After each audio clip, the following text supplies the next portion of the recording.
All right, this is the last section here.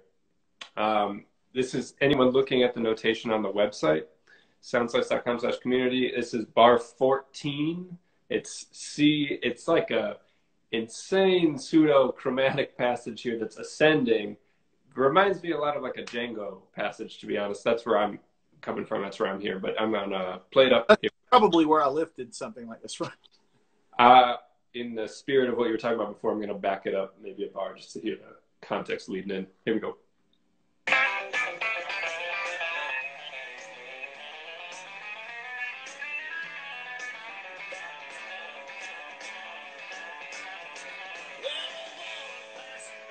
I love that guy's voice, man. His voice is the best, dude. Dave sounds so good, man. So good.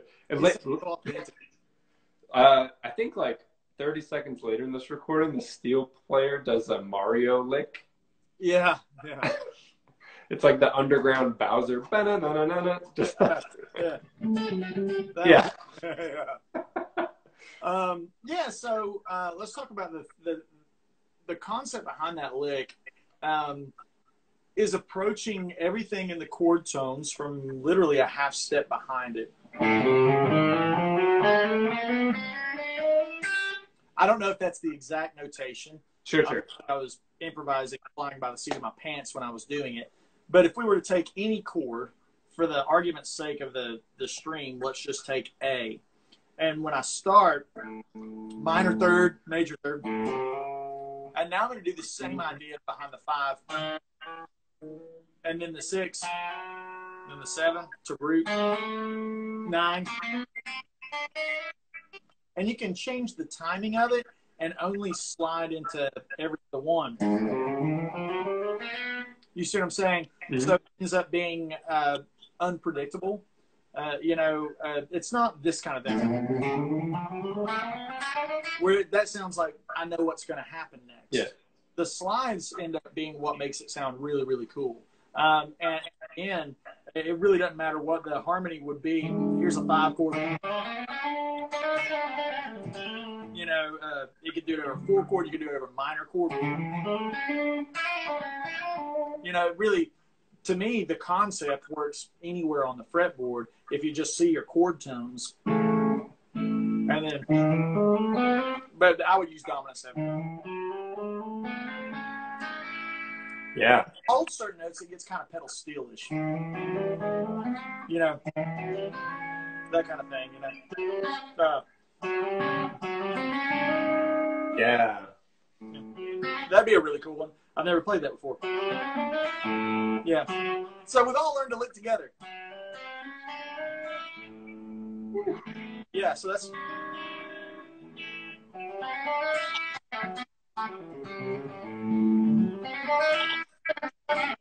That'd be another way to get out of it. So I'm playing flat 5 there.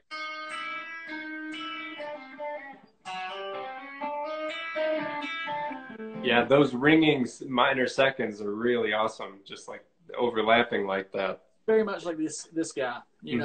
Have some of the rings out. Those are the Brent Mason. Those are the Brent isms too. So, just kind of backing up a little bit, you mentioned kind of like some tips to kind of help vary it out so it doesn't sound mechanical and doesn't like to try to strike the first note, slide into the second one. So every other time I'll strike a note.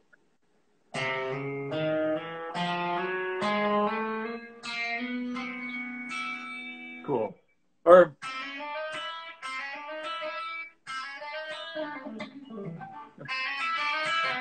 that'd be it. Nice. Again, I'm looking at something chaotic and something that's not really laid out like a lick, but more of a concept of approach. And then I'm aiming at a certain chord tone to wrap it up and put the resolution on it. In this case, I'm looking at building up, 5, wrap up the lick.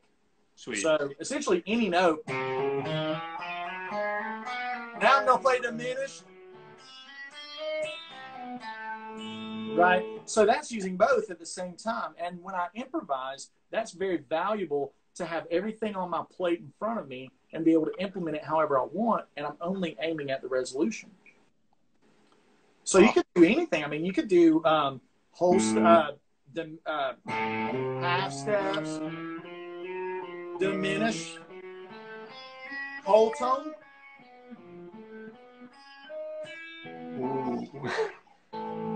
Right, so my brain goes, hey, do the chromatic thing, hey, do the diminished thing, hey, do the whole tone thing, and resolve it. Yeah, I think I'm not thinking of every single note, because the problem is when you're improvising and you're thinking of every single note across your line and how its functionality is, you're thinking of 5,000 points of information.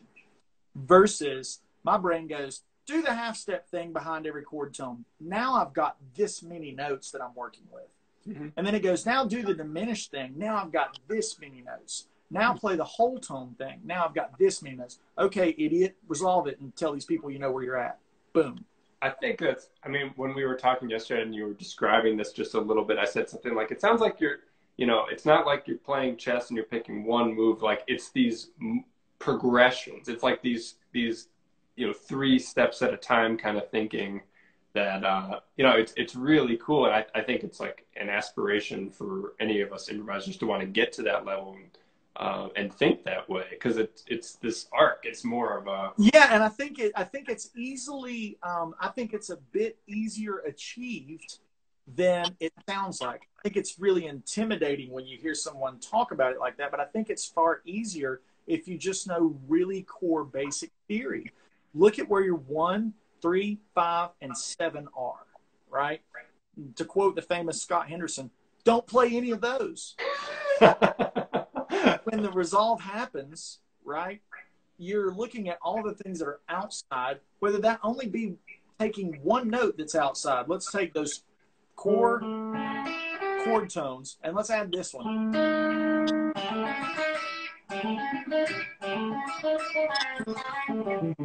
Now you're used to seeing that, right? That's the old way of looking at it, where you're looking, not the old way, but like the other way of looking at it. The microscope. The microscope thing, right? You're like, well, now I know how to use a flat 5. Man, what if you're just looking at it as chord tones and you're looking at it as approaching everything from a half step behind it? Now I'm using the flat 5 and I'm far more musical and I'm using it in a context of a language versus like learning one new word out of the dictionary and trying to use that one new word. Like I feel like now I've got, you know,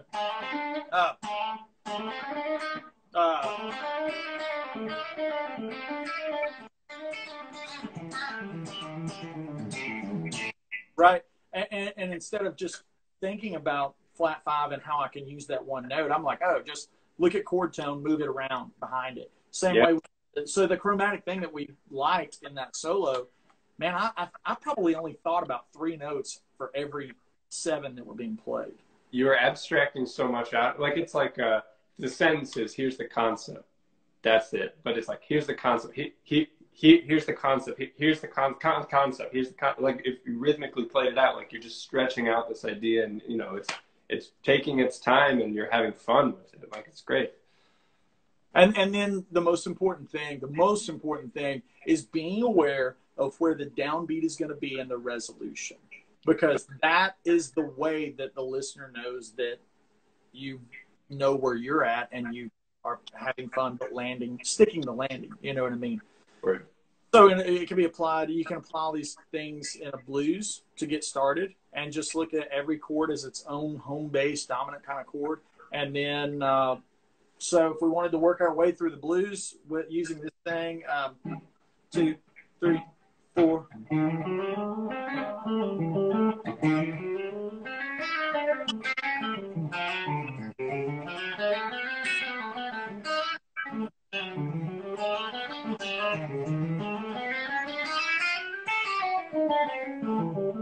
And so I don't play that kind of thing that long. So it's challenging when you're trying to use it as an exercise. Yeah. But the point is like you just looking at each chord and being like, all right, approach it either a half step behind it, in front of it, and strike the first note and move it around, and it's got a kind of bendy rubber band guitar sound. You know what I mean? And same with diminished stuff to where you're like, man, you're just trying to look at it. Where's your resolution? You know, and being like, well, build yourself into a corner. What if I accidentally played and played that one over the root? That's fine. I can get out of that. You know? Yeah. Yeah. You know, it's like being able to get out of something is more important than memorizing every single little note in it. That's what I always look at what I like about Sound Slice is it gives me a perspective at what I think is cool that the player's doing. And instead of trying to memorize exactly every single note in the line and regurgitate it like a parrot, I'm trying to step back and be like, how does that concept work? Okay, now I can play that concept everywhere. Like, to me, that's always the most important thing. When people ask me about being able to jump through different genres, they're like, how do you sound like Eric Johnson? How do you sound like Brent? How do you do the Derek Trucks thing? Yeah. Like, for me, maybe this is a good point to end on, is like when I see flat 5, we've been talking about it in this country swing, western swing, jazz bow kind of context. What if it's not just used there and it's used more in like the...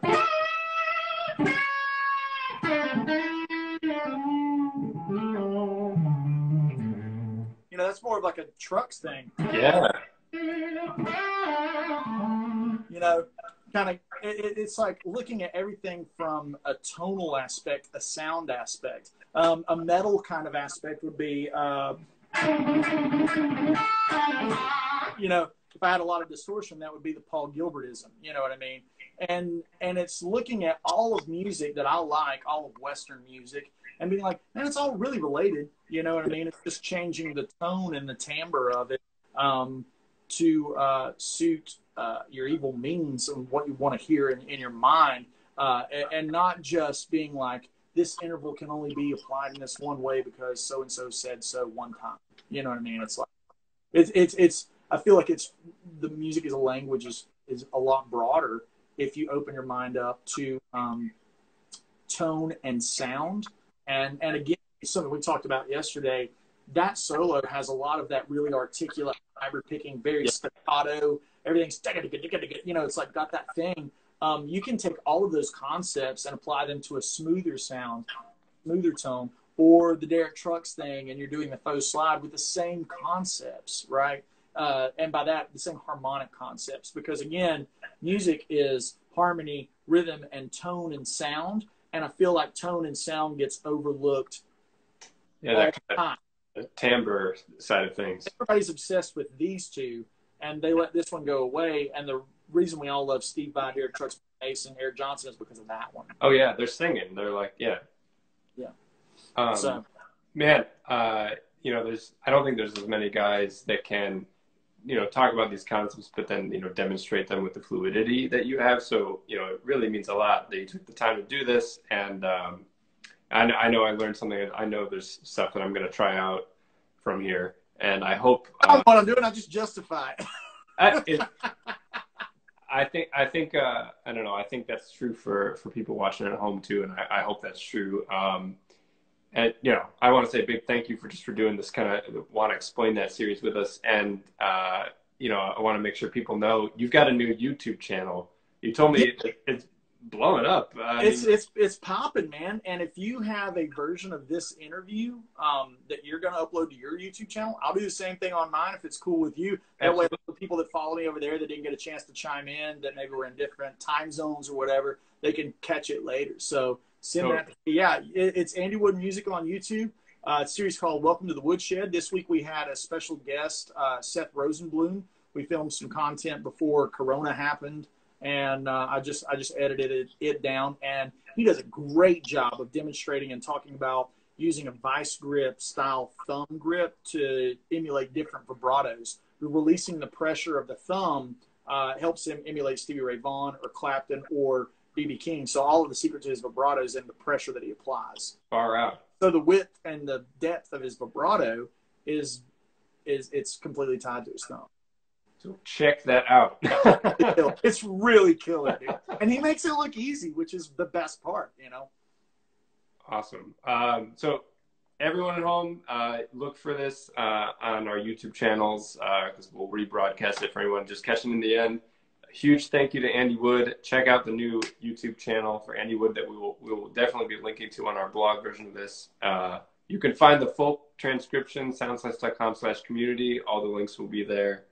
Andy, thank you so much, man. Dude, thank you guys, man. Love what you do. Thanks for having me. Go Bears. Go Bears. See you, man.